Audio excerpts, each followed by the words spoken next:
Hey guys, I'm just it's the music a lot. All right, I'm just setting up this just to make sure you get to see everything I have here. Whoa! Right. Let me go a bit lower.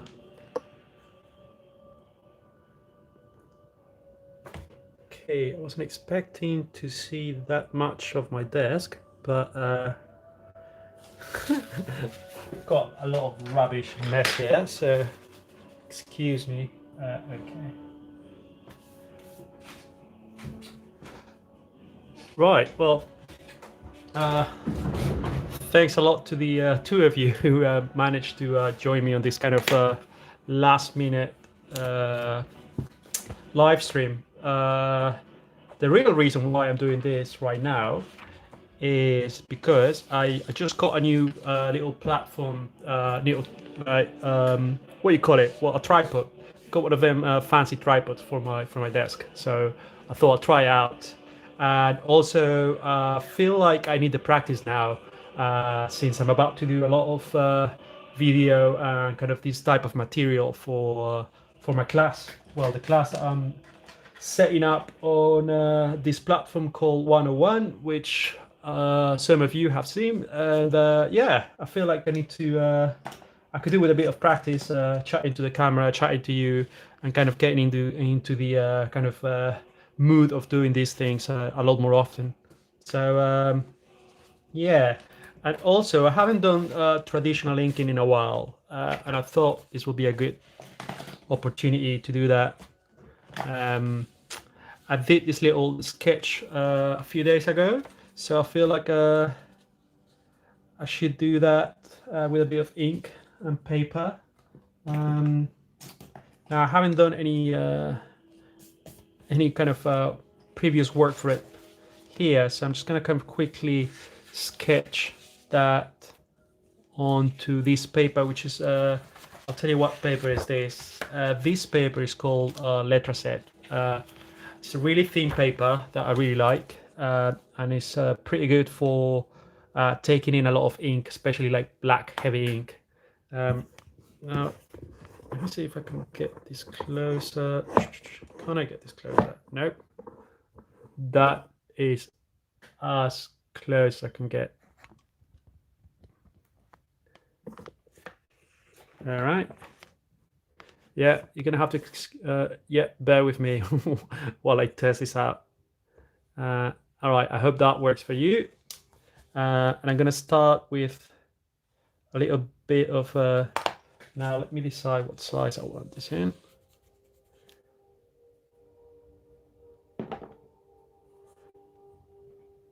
Right, okay, I'm going to use this thing called a clutch, I think it's called, clutch pencil, which is basically a mechanical pencil, but it comes with kind of really thick bits here.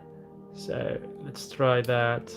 Uh, I like using it for kind of quick, rough sketches.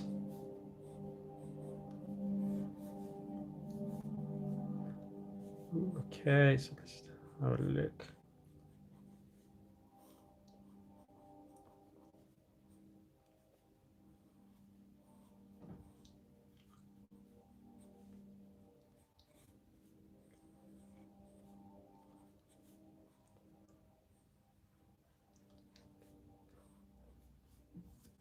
Yeah, kind of wish I could have the camera a lot closer to the paper, but you know, that should do for now. I'll promise I'll get better at this whole live stream thing. I have to, obviously, since there's going to be a lot of people paying for seeing these, well, watching these videos and learning from them. So let's try and get better at it. And you guys enjoy these for free in the meantime. Okay.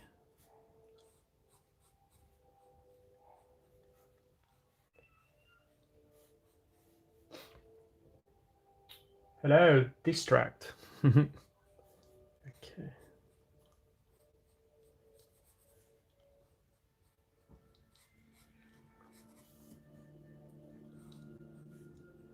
So if you can't really see the sketch yet, don't worry about it. That's probably just because the pencil is a bit too soft. But once I start inking, you'll get to see what I'm working on. So don't you worry about it for now. It will come up.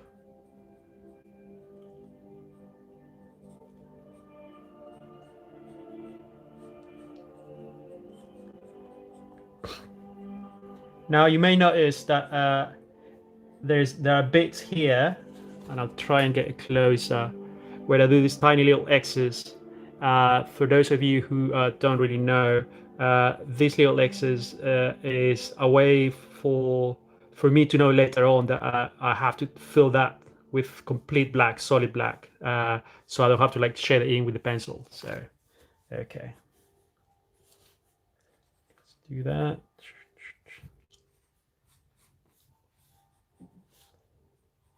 It's been a while since I've done a live stream with traditional kind of stuff, kind of ink, paper.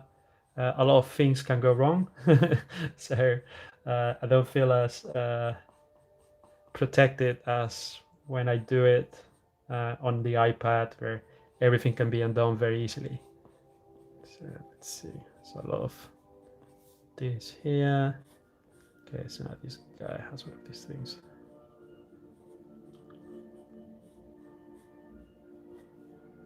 Now I'm not sure if you can hear the music here.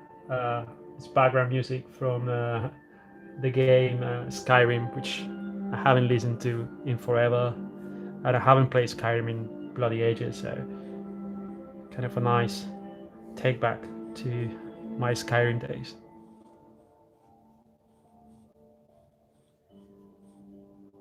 Okay, tiny little skull here.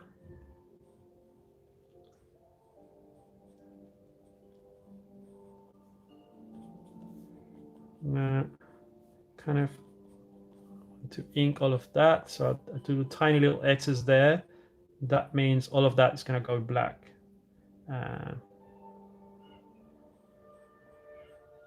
Not this, but this. You can see that. I'm going to get it closer again. Tiny little X's there. That means all of that is going to be filling with black. So going back to that.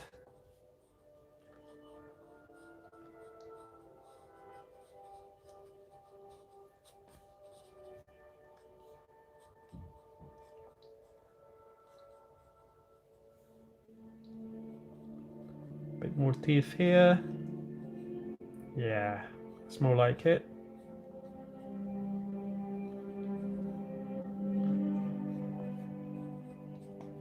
There we go. Okay. What else? Oh yeah, it's got a nice little arrow going through its head. Whoop, there. Now, if you have any questions or anything, any comments about it, just let me know. There is a chat there, and I'll keep an eye on it. Okay.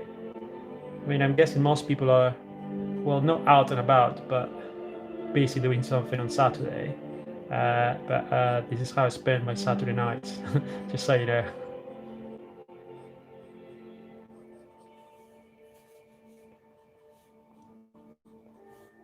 Okay. Right. I should be enough. Yeah, let's add a tiny bit of that.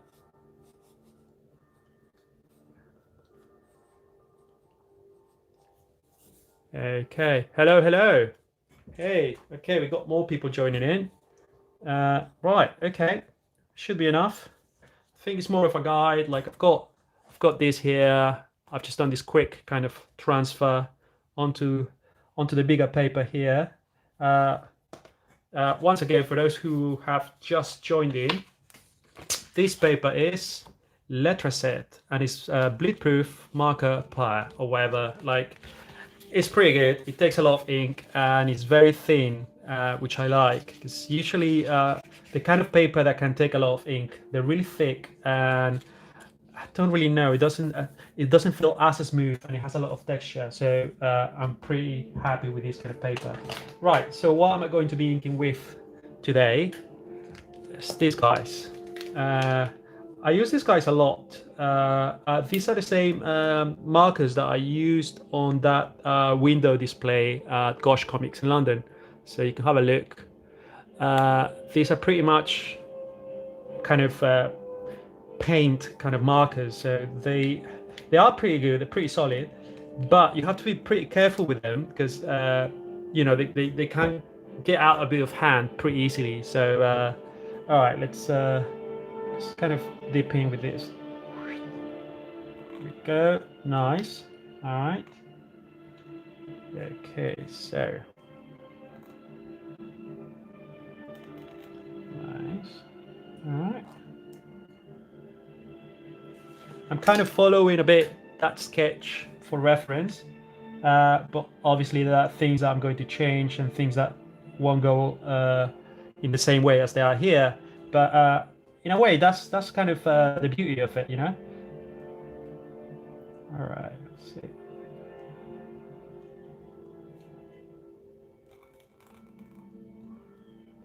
You can feel the little texture of the marker going against the paper. All right. Then you can see that. Do I usually listen to that? Tell you what, no, I don't really. What I do listen to is kind of playlists that my girlfriend puts together for me. That's usually what I do. But for the live streams, I kind of like to reflect what I like in terms of the artwork I'm doing. And since I'm doing this kind of night, well, not at night, but this kind of skeleton warrior, Skyrim just felt about right. Okay. Right. Another thing you have to kind of be careful with is these markers, because they release a lot of ink. They can be quite smudgy. So always try and start from here going downwards to avoid, smudging everything with your own hand, which happens to me a lot more than you may think. Okay. Let's go for the nose.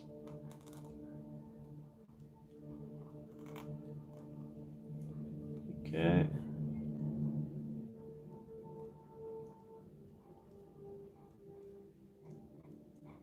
Chainmail. Okay. Nice. And again, these bits, little X's, just so you know, that's going to be filled with. Ooh. You see what I'm saying? Things don't go as planned when you use traditional media, and I guess that's kind of part of it. Okay.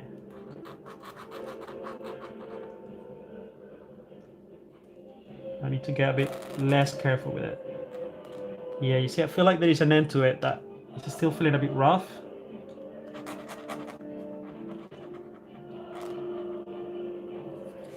All right.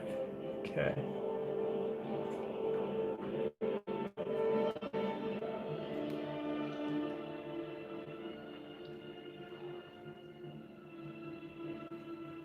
Look, you see what I'm saying? Look. Oh, bloody hell. All right, let me get a bit of paper. I'm doing exactly what I told you not to do. Bit embarrassing, really. Oh, whatever. It'll be alright. We'll fix it. I'll come up with something. A little bit of smoke or something like that.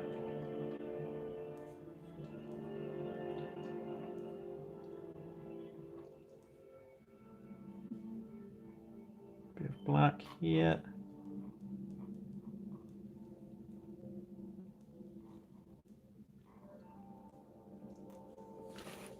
Okay, I'll tell you what, that's what I need to do. I just need to move the paper and kind of stay ahead of my own mess.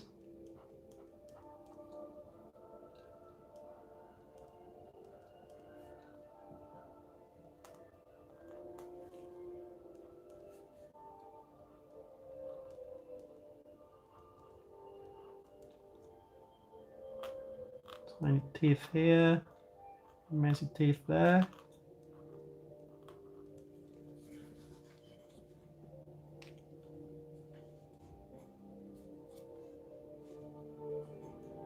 Right, yeah. So I have a lot of respect for people who work on traditional media all the time. I have to say, digital media, it does make things a lot easier. And there is something to say about the level of attention and kind of care and craft that goes into it. And if you stop working in traditional media for a while, you kind of get used to the ease of just being able to kind of undo things and go back over your tiny mistakes. Whether when you're working on stuff like this, it's quite unforgiving the way things go. So, all right, let's see.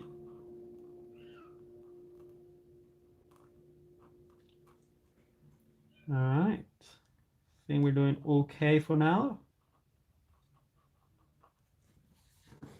I'll try and get closer so you can see that. Uh, I feel like the camera is too far away, but you get to see a lot of this. So, oh well, trial and error. I'll for the next one, I'll try and kind of fix things in a better way. For now, this will have to do. There you go. Yeah, two finger tapping, or Option Z. I'm kind of used to that, and it's a really bad habit. It's partly why I sketch with Biro. The reason why, and let me show you my Biro here. The reason why I sketch with Biro is because when I was in a school, I used to do that. I'll be in a class and I'll just be using my Biro just to sketch anything. And I kind of got used to that unforgiveness of the Biro because you can't rub it out or anything. If you use a pencil, you'll always have it in the back of your mind that you can go back on your lines. But with the Biro, I kind of got used to that sense of just going for it. And it makes you a little bit braver, you kind of go for it. And you become aware of the fact that mistakes happen and they're part of the process. Okay, let's do a tiny bit of that.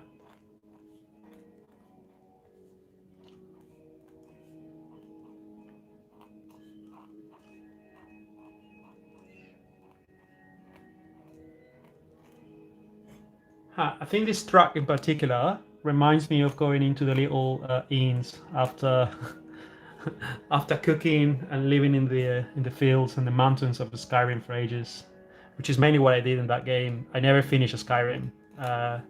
Spent most of my time cooking, collecting herbs, finding metals and things to make better armor.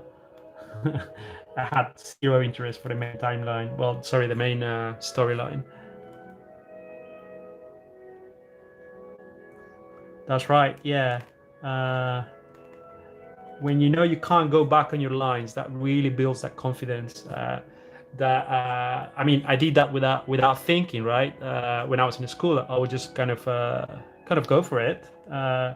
You're bored, you kind of doodling, kind of sketching, but you get used to that. And when I went to art school, I got criticized a lot for using Biro in my sketches. Uh, but it kind of became part of my style. It kind of became part of my training. In a way, I see it a bit like, don't know, Rock Lee, Naruto. Kind of having those weights in by his ankles. Then when you're not constrained by that, you feel like you kind of level up quite a lot.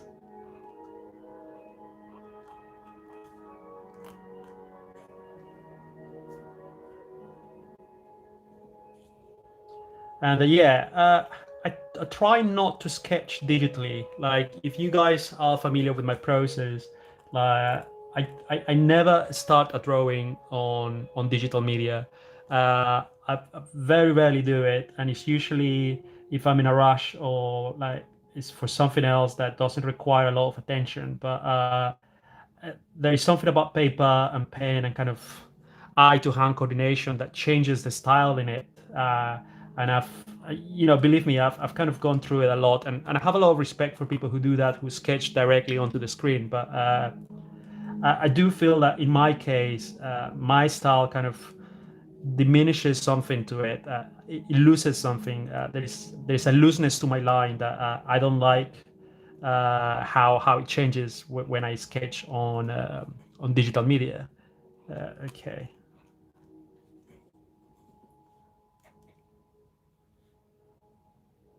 let's do that here. You know what? I'll tell you what. We're gonna add some smoke here to fix that mistake I made, and we'll add a bit of fire because fire is great. There you go. Bit of fire makes things better. There we go. Right. Boof. Okay, let's carry on here. Oh right, yeah, you can hear the pen scratching here. Don't really know what is doing that. Like, this paper is really smooth. I tell you what, it's probably because this pen is pretty new. I basically unwrapped it for this, so the other ones look a bit too old and dry. So sorry if the sound is kind of torturing a few of you. Okay.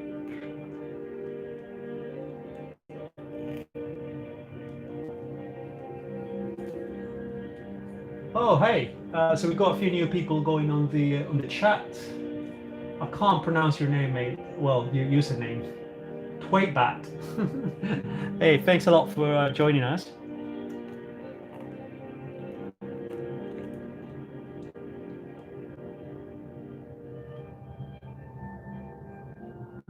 It's good, right? Okay, yeah. Thanks for the feedback. So I'll definitely be putting the drawing closer to you guys every now and then, so you can see the progress. Again, next time I'll try and kind of fit this in so it's a bit closer. I was not expecting that to be the case. I think I adjusted the camera to my phone camera, and when it switched to YouTube for live stream, it completely changed everything. So yeah, I'll look into that. It's a learning curve. Right, let's go for the arrow here. Sorry, I'm used to making this kind of sound effects when I draw. And again, that's another kind of, well, I don't know if it's a bad habit, but something I picked up from when I was a little kid. As you know, I've been drawing my whole life. And when I was a little kid, I'd be usually drawing characters from anime or like comic books, and they'll be exploding, or they'll have fire, or they'll be throwing powers, and I couldn't help myself by adding sound effects as I drew, and every now and then it kind of, when I get into the zone, it kind of comes back to me.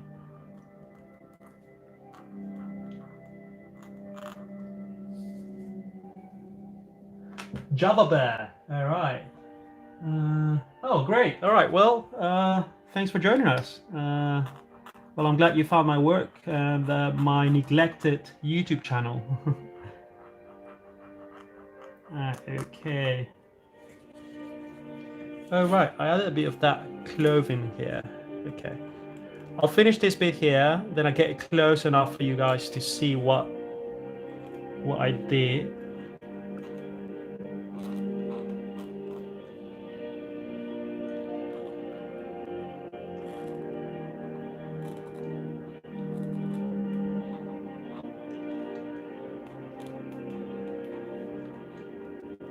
There we go. All right, so kind of the main line work is done. I'll put it up next to the original sketch. Whoop. So you guys can see, for those of you who were here from the beginning of the live stream, I basically just kind of put this next to it and sketch it out organically. So there was no kind of tracing or anything like that, just by looking at it, which does change the actual design a tiny bit. But you know what? That's not a bad thing. I feel like mistakes and changes to things, they always bring something that help that kind of helps your style in a way, especially if your style like mine is based on kind of shaky lines and kind of things not looking quite right sometimes.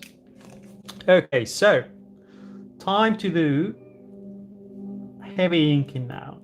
So for now, I'm going to kind of mark down what I feel should go in dark. So I'll do the tiny X's again. I'll show them to you. There, tiny X's there. And it kind of because if I was to just sit here and just kind of fill in with black now, my brain will kind of go into that and I'll focus on that. But if I just sit here and analyze what will be black uh, in a more strategic way, I don't lose focus on that, and I kind of stay in kind of this mentality of how everything should go as a whole, right? So, okay, add a bit of texture every now and then. Damn it. See, this is what I say about these markers. They're good at releasing big amounts of ink, but they can be a bit messy. Okay. All right, well, let's do a bit of that filling in. I'm scared of using this guy. He's it's pretty thick. It's got a lot of ink to release, and very scared of fucking it up. Excuse my language. Yeah, it's a lot of black. A lot of black, guys. Sorry about your ears if the texture of it annoys you. But it's a lot easier with a bigger marker, obviously. And then I'll go in for the tiny bits.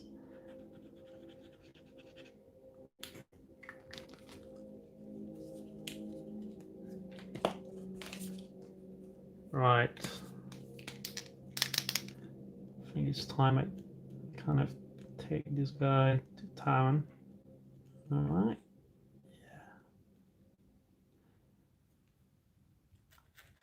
Oh, still making that little sound there. Jesus. All right.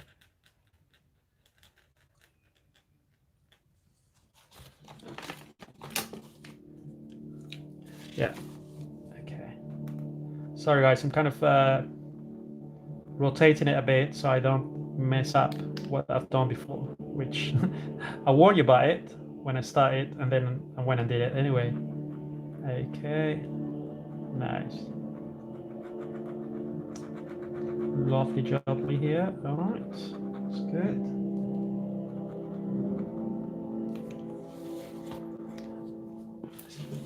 Let's do the nose. I feel like when the nose is completely filled in, it will actually it'll change the picture. Uh, Skeletons without this bit of the nose, they look a bit weird.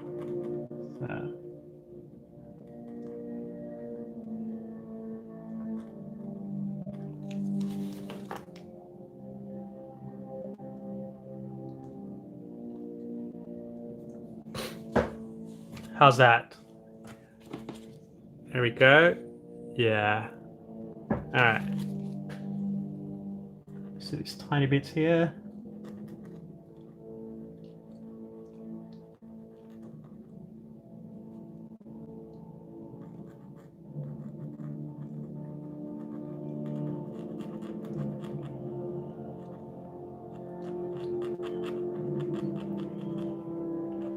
Now, one thing about this paper is, I told you it's pretty thin, but it does take in the ink very well, and it dries fairly quickly. Okay.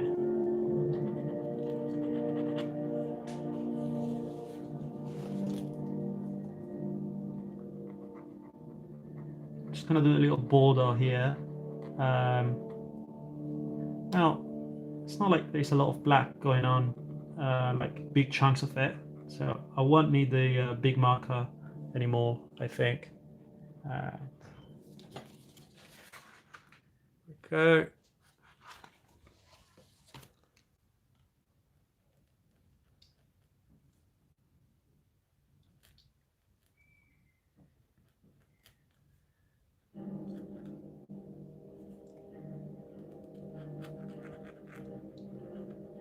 So sometimes I'll go in and make on the spot decision about what goes in black.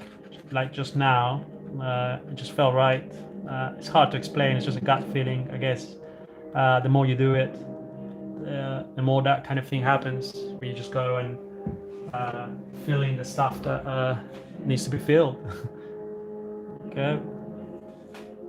All right. I'm annoyed about this bit here. Never mind.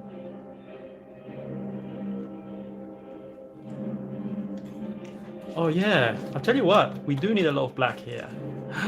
Oh shit, you know what? Okay, so I didn't see this coming, but if I was to fill in all of this in black, right, all the way to here, we will lose the shape of a helmet. So I need to kind of bring in this kind of thin white line and stop the ink in there. That may work, it may not. I may end up joining it in the end, so I'll have to see. Show you what I'm doing here. All right. Okay. What are my plans for this piece? How do you mean? Like, what am I going to do with it? Nothing really. I stopped selling original artwork a few years ago. And I think I only recently started back again this year when when I was working on that Gundam painting, and I sold that on it was kind of an auction on Instagram, and one of my patrons got it, and yeah, so I have a bunch of originals here in my studio, and I don't do anything with them. I just keep them. But you know, one day I'll release a few of them, sell them for whoever wants to have them. But it's not something I concern myself about with, you know. Okay. Now I kind of want to give it a gap here. Okay, that may have been a bad idea, but whatever. All right. Okay, let's try and do that. Okay, chunky time. Big boy coming in. All right, guys, have a look before I fuck it up. All right, that's how it looks before I go in with this guy. Ready? Okay, here we go. That is indeed Skyrim music in the background.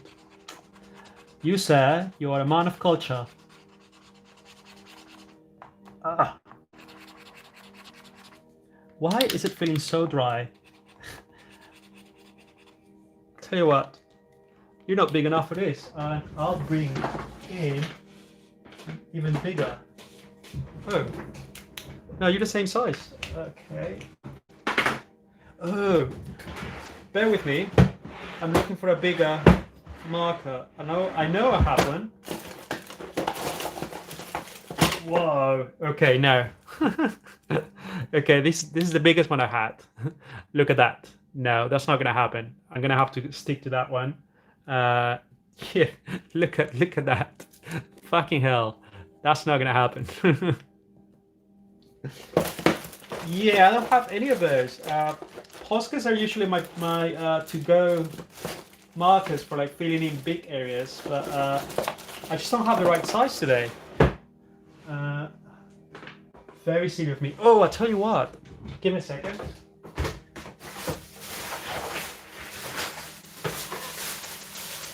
Ah.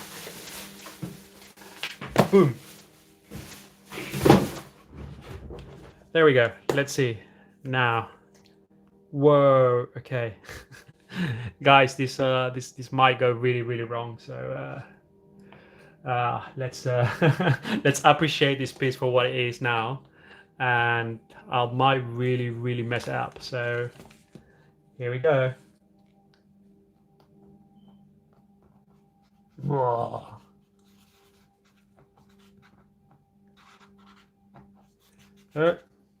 Tell you what, this is not working. Let's try this guy now. Oh, there you go. That's more like it. Whoa.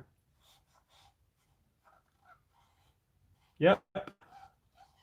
I should do it.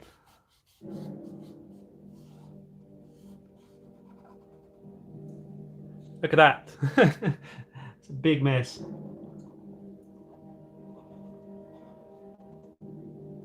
Whoa. Okay. I can't really control this. It's kind of...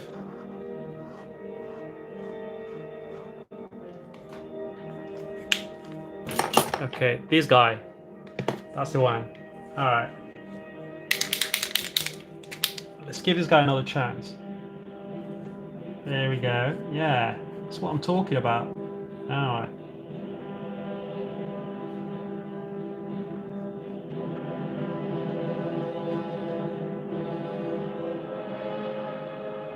You can see the music is kind of playing along with it. All right.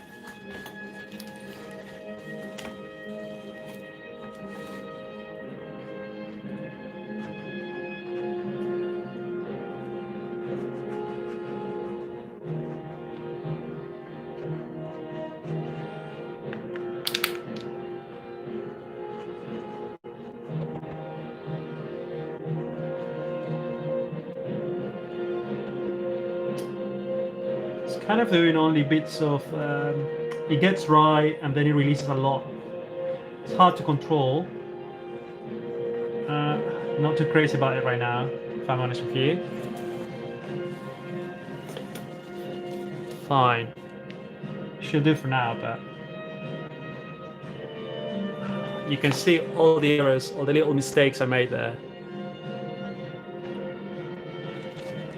Oh well.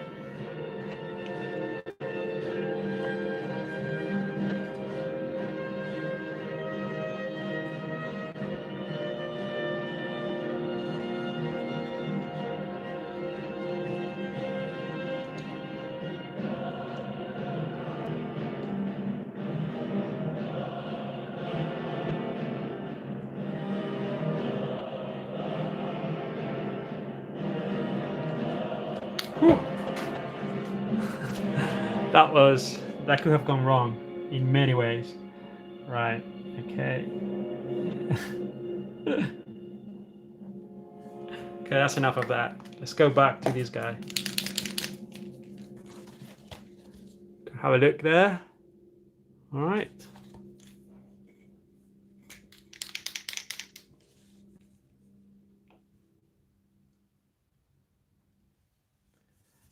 See this tiny bit here. Yeah, it's a lot easier.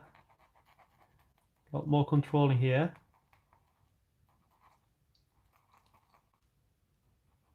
But, you know, it's not enough ink sometimes.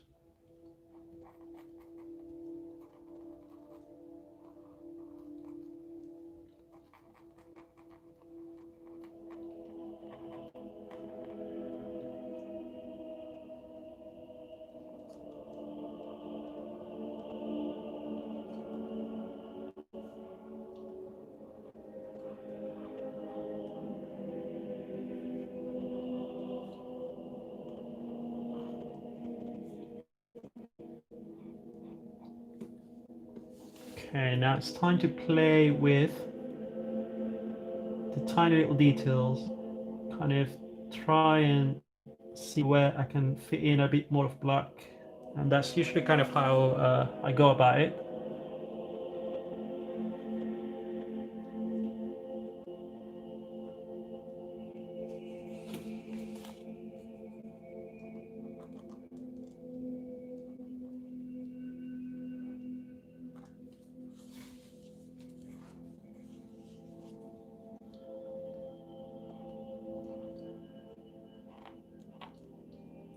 Whoa, all right. Kind of making a mess of it again. All right, let's have a look. Ooh, I like that. All right.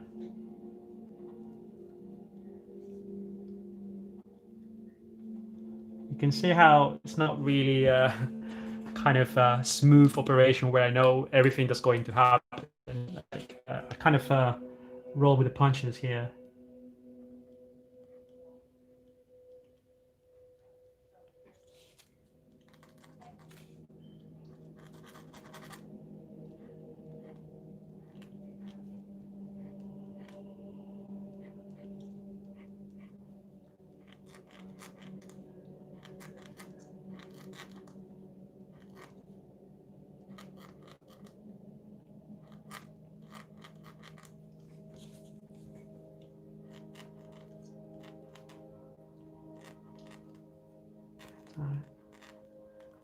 Is that weird scratching happening again? I can't tell if it's pleasant or it's really annoying. But it makes me think like it's going to splatter a lot of ink. So it kind of gets me a bit uneasy about it.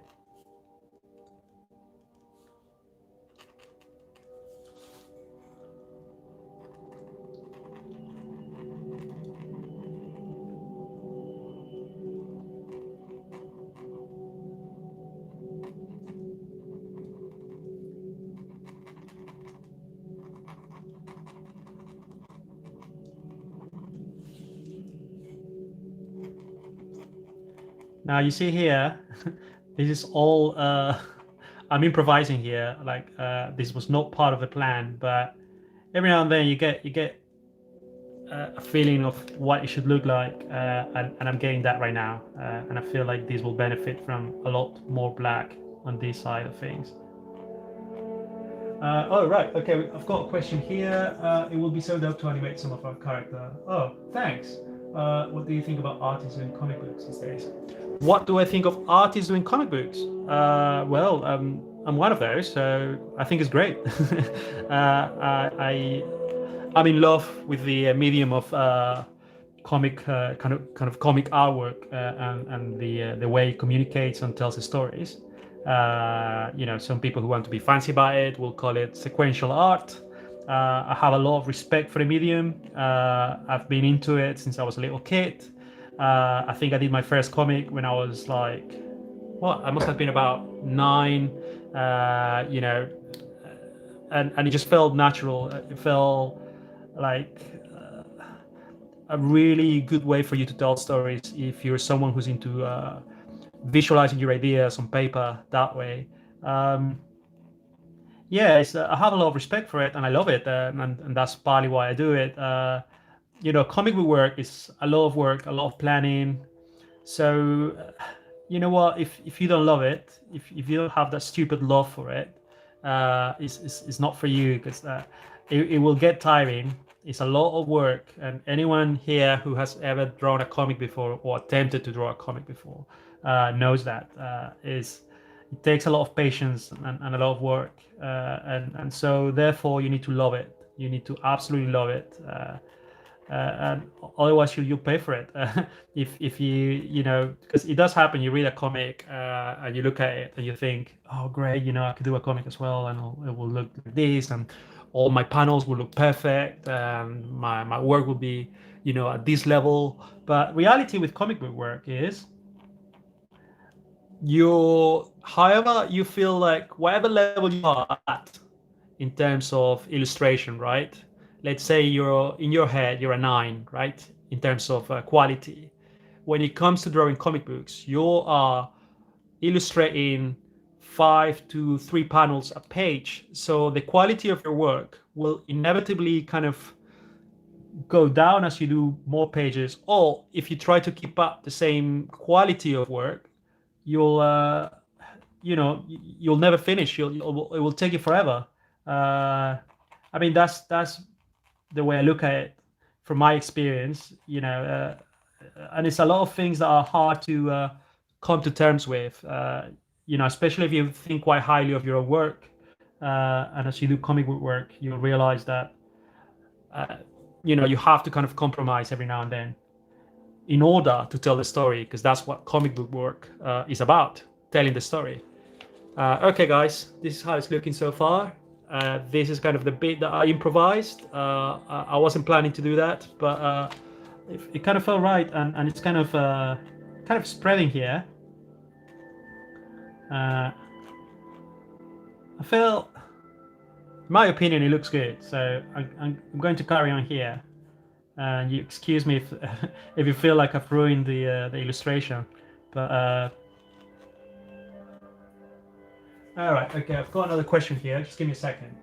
When was the moment you chose to go on the path of an artist? If you were an artist, what will you do for your living? Right. So that's two questions here. When was the moment to choose to go on the path of an artist? Well, in my case, and it's not like this for everyone. In my case, I feel like I always knew. I dedicated every kind of moment of my life, kind of towards this. But I was aware of the fact that it wasn't going to be easy, and that's one of those decisions you make when you choose art as a path. I went to university. I did illustration there, and I couldn't see myself doing anything else other than this.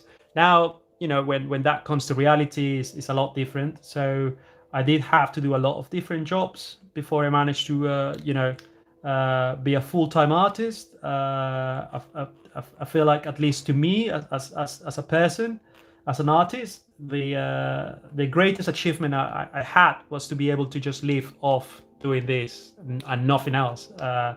I know to some people that may not seem like a lot, but I had to go through a lot of different random jobs and things to get here. So I have a level of appreciation for the fact that I can just wake up and draw, and that's all I have to do to kind of exist and survive. What was the second part of that?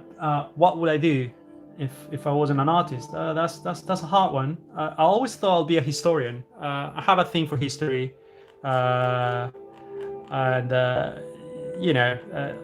love kind of reading books about world history and things like that. And I have a thing for medieval kind of stuff. So maybe I could have been a historian.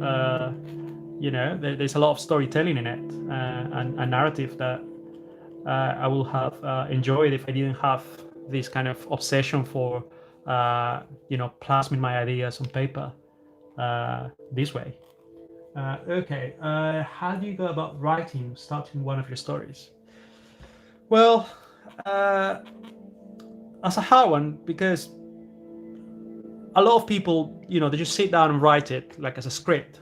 I'm not a writer. As you see, I just kind of, the way I go about it is probably not the usual way how most people go and do it. I start with a sketch like this. Like let's say this guy here, right? He's just a random guy with a shield and a little thunder, and it's got a few tiny details that I, to be honest with you, only did for fun, right? And every now and then I'll be browsing my sketchbook and I'll pick on something and I'll be like, okay, right, this guy, I like him. I want to do something with this guy. Now, why does he have that skull there? Does he belong to a legion? Does he belong to like a clan, a guild? But he's got thunder here. Maybe he's related to this guy on my other page. And I kind of start building up from there. And the way I go about it is kind of the way some kids play with their toys, like, oh, then this guy was here and then this other guy came in and started off some beef with this guy, but this guy is not as powerful as this one. Like, it's not very conventional, and for that reason it gets really messy, and progress is very difficult. So that's partly why Raiders, for example, like the comic I recently released, I've done it with a writer, Daniel Freeman, who's an amazing writer, and we kind of work really well together. He brings in that structure, but he's open enough to kind of take in all my ideas and all the kind of narrative that I bring into my characters. So that kind of partnership is quite important for someone as kind of chaotic as myself when it comes to ideas. Okay, I really need to hear that. Thanks. Oh, okay. But everyone is different. Like if you have the discipline and the skills to kind of sit down and write a script for a comic, then go and do that. Because you'll it will help you a lot. It's a lot easier to work on a comic when you have a script than when you're just kind of winging it, which is how I've done it before. I have a one of my first self-published comics is this comic called Golden Campaign, and that comic, the whole thing was kind of done in the way that I've just described to you, kind of winging it, kind of just enjoying the moment, which is nice. It's quite self-indulgent, and I enjoy stuff like that. But if it's a story that you want to tell and you want to finish it, then you need a lot more structure. Okay, guys, I think I'm going to be overboard here. Sorry about that. I feel like once my brain picks a side, I kind of go full in with black in there.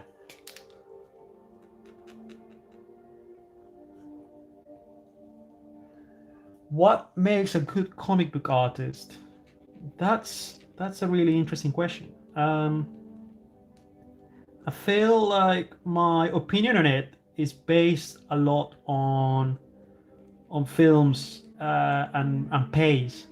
So, as an artist, I pick up a script and I read through it as a consumer, as a viewer of it. I'm basically watching a film in my head as I read it, and it needs to keep that pace where I'm interested, where every part of it is keeping me engaged in the story, and that's a very hard thing to do, especially with just a random script from someone. But funny enough, that's how Raiders started in the first place. Daniel sent me the script, and I picked it up, and I've realized I was really really into it, and I could see my characters kind of working within that world, that universe. Okay, I'm making this a lot bigger now.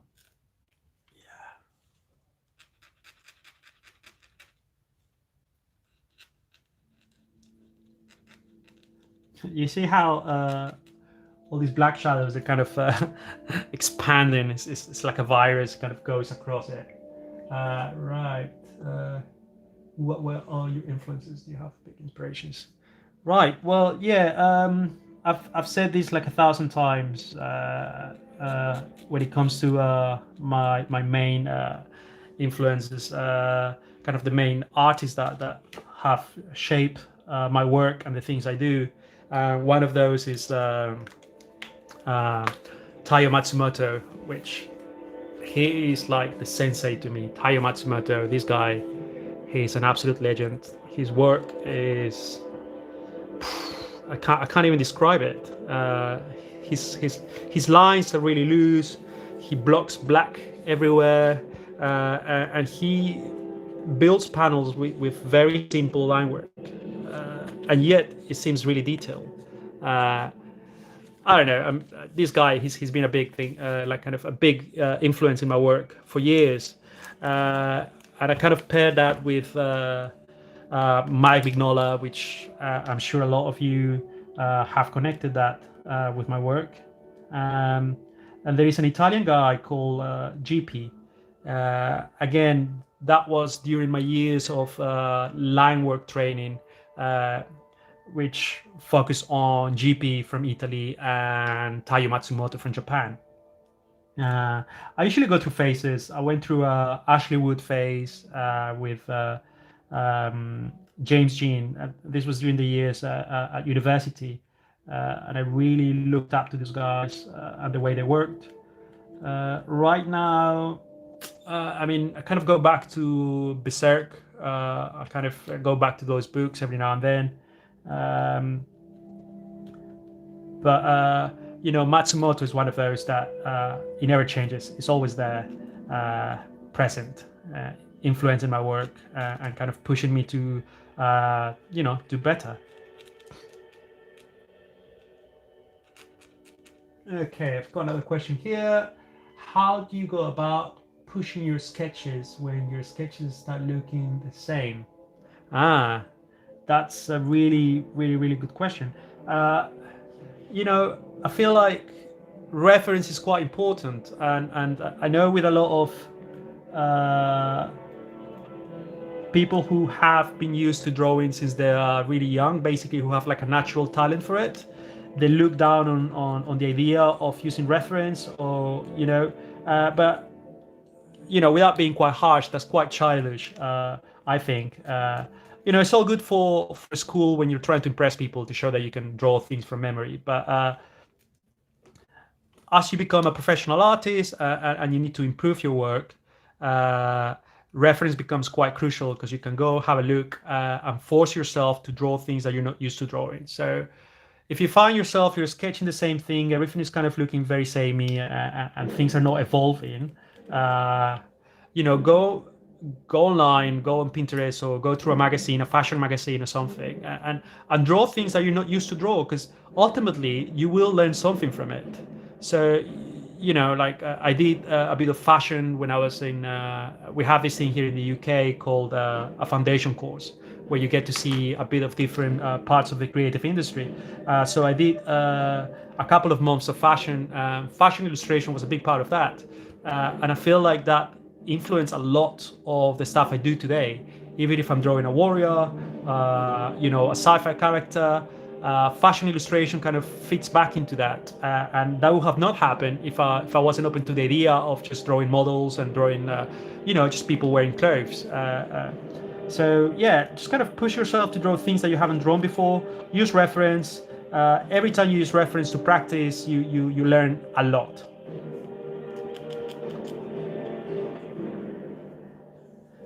Okay, guys, I feel like this guy is pretty much there. So I'm just gonna do the last finishing bits, and we're gonna call it a day.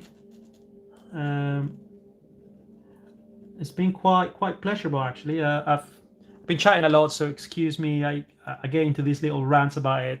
As you can tell, I'm very passionate about illustration. I'm very passionate about my craft, and when people get me started on it, I could go on about it for hours. So yeah, sorry about that. Uh, Here we are. Let's kind of get close to it. I hope you guys enjoyed that.